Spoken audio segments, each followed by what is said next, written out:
Bonjour à tous, aujourd'hui on se retrouve pour une vidéo qui, je l'espère, ne va pas être trop brouillonne. En fait, cette idée de vidéo m'est venue d'un seul coup il y a quelques jours et c'est vrai que je ne l'ai pas forcément préparée parce que je ne sais pas trop vraiment vers quoi je veux aller.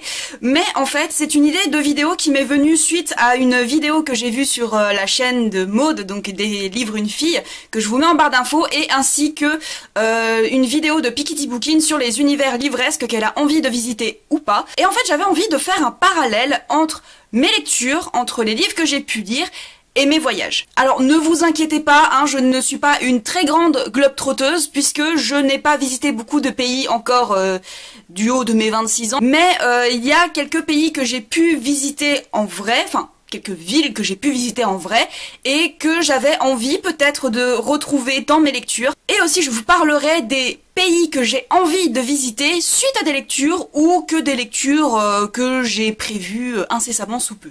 On va commencer par le plus simple, hein, Londres. Voilà, j'y étais il y a 4 ans avec mon compagnon et nous avons été dans Londres. Nous n'avons pas quitté Londres en fait pendant ces 3 jours puisque comme dit, nous n'avons que 3 jours. Ce fut un très beau voyage pour moi puisque c'était le premier voyage que je faisais avec mon compagnon et aussi c'était là où j'ai pu visiter les studios Harry Potter. Donc pour le premier livre que je vais vous présenter, voilà, je me suis dit on va le présenter en premier comme ça, voilà, on reste dans le basique au début, puis après on va aller dans peut-être le plus intéressant après. Voilà, Londres. Est-ce que ça surprend quelqu'un, hein? Puisque j'ai carrément visité la gare de King's Cross, puisque il y a une boutique 9-3/4, il y a carrément même l'endroit pour faire la photo où on traverse le mur. Alors moi je ne l'ai pas fait à cet endroit, ma photo où je traverse le mur pour aller sur le Poudlard Express. Moi je l'ai fait en fait directement au studio. Voilà, puisqu'il y a toute une partie avec le Poudlard Express et il y a 3 ou 4 spots où il y a des chariots encastrés dans un mur et du coup on peut faire sa photo avec les chariots de sa maison, et bien évidemment, vous vous doutez que je suis dans la maison Serpentard. Non, je suis dans la maison Poufsouffle, hein, c'est évident. Je vous présente là l'édition collector des 20 ans, puisque j'ai hésité à vous présenter l'ancienne édition collector, mais je me suis dit que vu qu'elle est plus dispo, ça allait peut-être engendrer quelques frustrations chez certains. Donc je vous présente celle de ma maison, celle de Poufsouffle, qui est la meilleure maison de tous les temps, de toute façon. Ensuite, le deuxième pays que j'ai pu visiter, c'est l'Italie. J'ai été en Italie pendant mes années lycée, donc j'avais environ 16-17 ans, et nous avons été dans la région de la Toscane. La Toscane qui est vraiment une région magnifique. Et j'y ai visité des monuments artistiques plutôt, donc on a plutôt été dans des musées, dans des églises, dans des cathédrales, etc. Le dôme de Florence, j'ai eu l'occasion de le monter. Il faut y aller, hein, il faut aller jusqu'en haut du dôme, mais en tout cas, la vue en vaut vraiment la peine. Alors à ma connaissance, je n'ai pas lu d'œuvre qui traite de la Toscane, enfin en tout cas de ce que je m'en souviens, mais j'ai lu plusieurs livres en rapport avec l'Italie. Et pour rester dans le classique, enfin pas dans le classique, mais vu que je vous en ai déjà parlé, je vous mettrai la vidéo en barre d'infos si vous avez envie de connaître mon avis sur ce livre. Il s'agit du Soleil d'Escorta de Laurent Godet, là je l'ai aux éditions J'ai lu. Et ici on traite plutôt de la région des Pouilles, et j'avais vraiment beaucoup aimé ce livre, de par justement son ambiance très chaude, très moite, où j'ai vraiment eu très chaud quand j'ai lu ce livre. Ça avait déjà été le cas avec La Porte des Enfers du même auteur, où j'ai eu vraiment très chaud quand je l'ai lu. Et c'est une région que j'ai assez envie de visiter pour visiter un peu l'Italie. Et vu que je suis une créature de sang-froid, comme vous avez pu le comprendre avec ma vidéo pile à lire du Pumpkin Autumn Challenge, ça ne me dérangerait pas d'aller visiter la région des Pouilles, même si apparemment il y fait très chaud, mais j'ai quand même très envie d'aller la visiter. Pour rester en Italie, je vais évidemment vous parler d'un grand classique que je n'ai pas visité. Je n'ai pas été dans la ville en question, mais j'avais très envie de le placer parce que c'est une œuvre que j'avais vraiment beaucoup aimée quand je l'ai lue. C'était pas dans le cadre d'une lecture obligatoire, c'était dans le cadre d'une lecture plaisir. Roméo et Juliette de William Shakespeare, que j'ai là aux éditions Pocket. J'avais vraiment aimé cette pièce de théâtre. J'avais déjà vu l'adaptation française qui en a été faite dans les années 90, si je ne me trompe pas.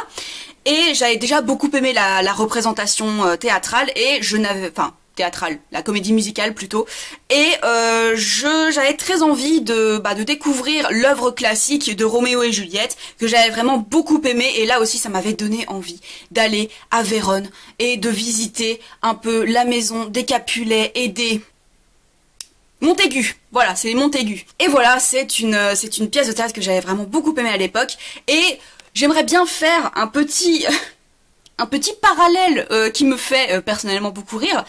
Vous savez que le deuxième tome de Twilight essaye, enfin en tout cas l'adaptation cinématographique, j'ai plus souvenir si dans le livre c'était du forcing à ce point, mais le tome 2 de Twilight qui est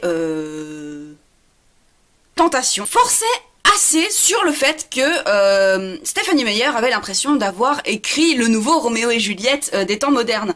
Et en fait, il y a une ville d'Italie où Edward y va pour se faire... voilà. Et je ne sais absolument plus le nom de la ville, mais ce dont je me souviens, c'est qu'à l'époque, j'étais très fan de Twilight. Et en fait, on est passé tout près de cette ville, on n'y est pas passé, hein, puisque mes professeurs n'en voyaient pas l'utilité. On s'en doutait qu'on n'allait pas visiter cette ville juste parce que c'était représenté dans Twilight, mais j'étais quand même assez la frustration et j'avais carrément pris en photo le nom de la ville. Je ne sais pas si j'ai encore la photo, mais si je l'ai, je vous la montre parce que c'est pépite.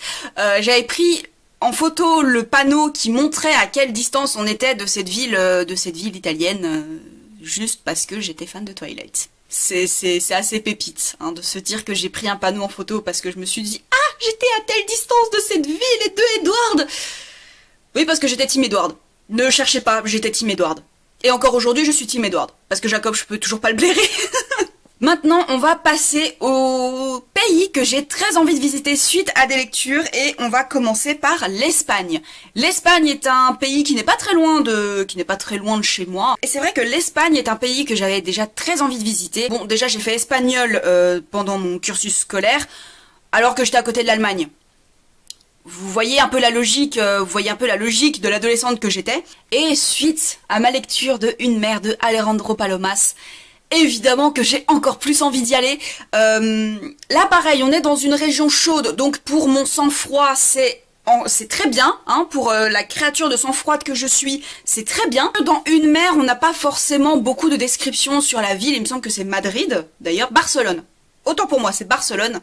On n'a pas beaucoup de descriptions de la ville, mais rien que pour y être dans l'ambiance, rien que pour découvrir Barcelone, du coup, être sur les traces de ces personnages qui m'ont tant touché dans Une mer et Tout sur mon chien, j'ai très envie d'aller visiter Barcelone et d'aller visiter l'Espagne globalement.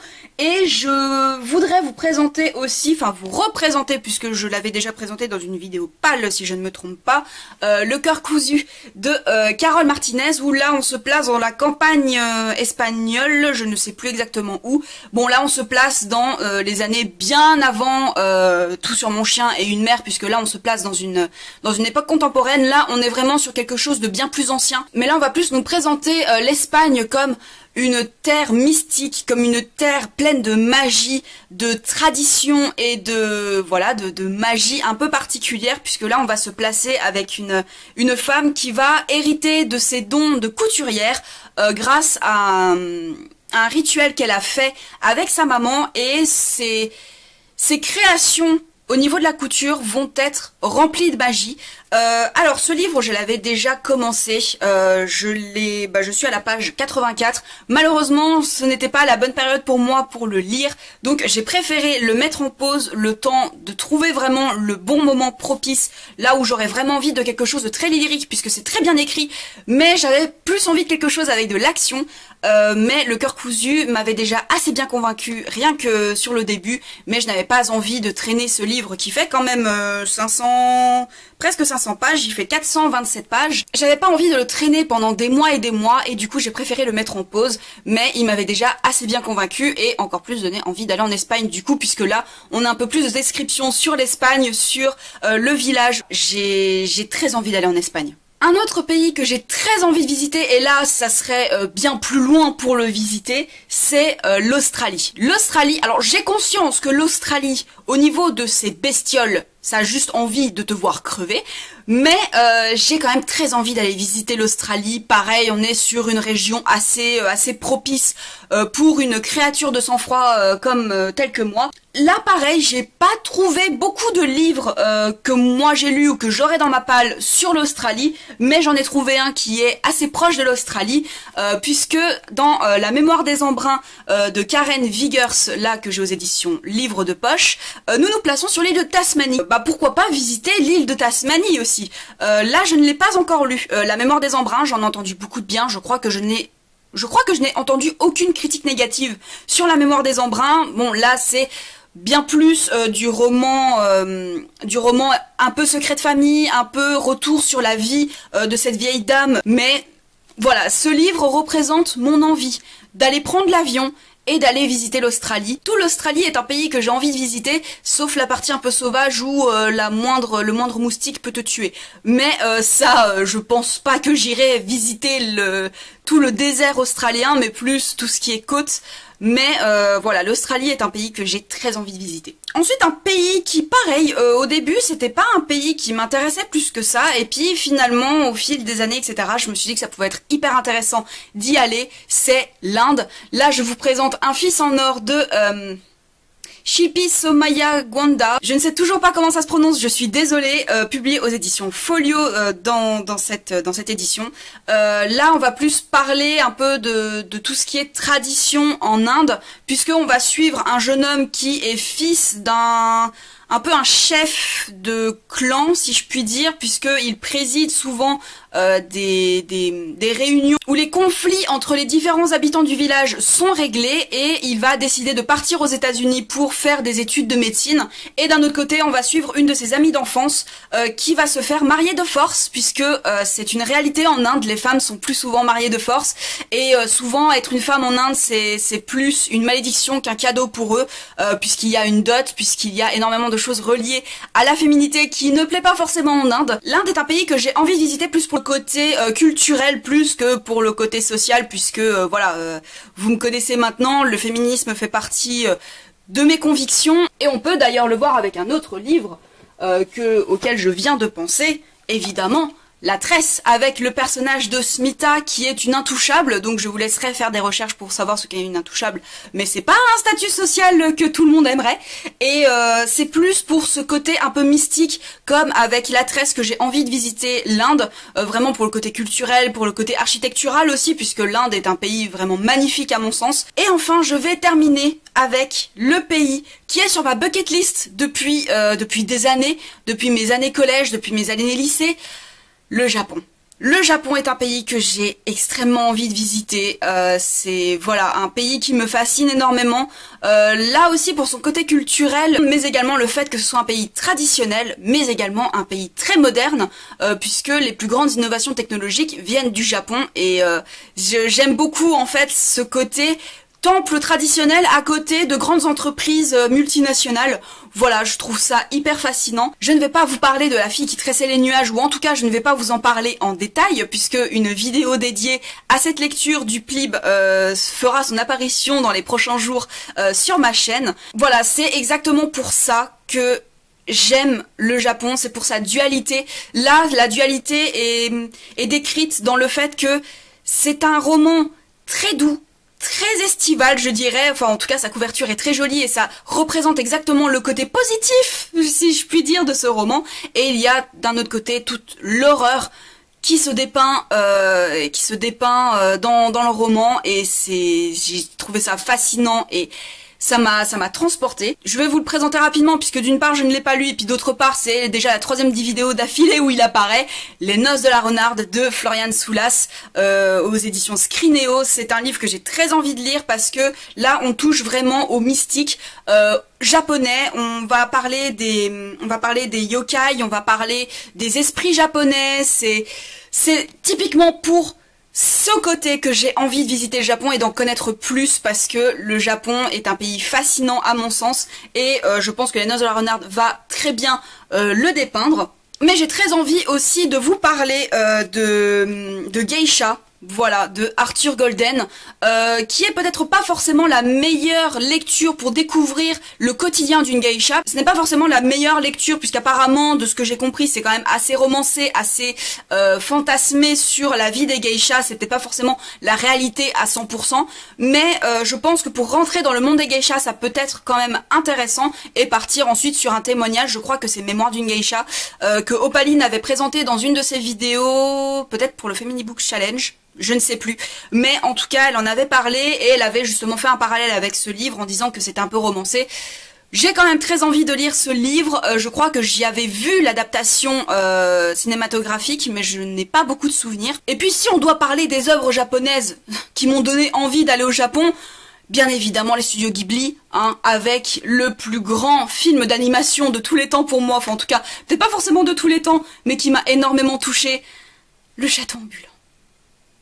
C'est pour moi une des meilleures œuvres du studio Ghibli. C'est mon œuvre préférée des studios Ghibli, ex aequo quand même avec Le Jour se lève, qui là traite un peu plus du côté historique du Japon, puisque on va y découvrir l'inventeur des avions Zero qui ont participé à la guerre et notamment à Pearl Harbor. Et voilà, ces deux films des studios Ghibli représentent là aussi pour moi pourquoi j'ai envie d'aller au Japon. Le côté mystique, le côté historique, tout le côté fascinant du Japon, ils sont transcrits et voilà. Le Japon est vraiment un pays que j'ai très envie de visiter. Pour l'instant, je vais le découvrir au travers des œuvres, mais j'espère bien qu'un jour, j'y poserai les pieds et que je verrai tout de mes propres yeux.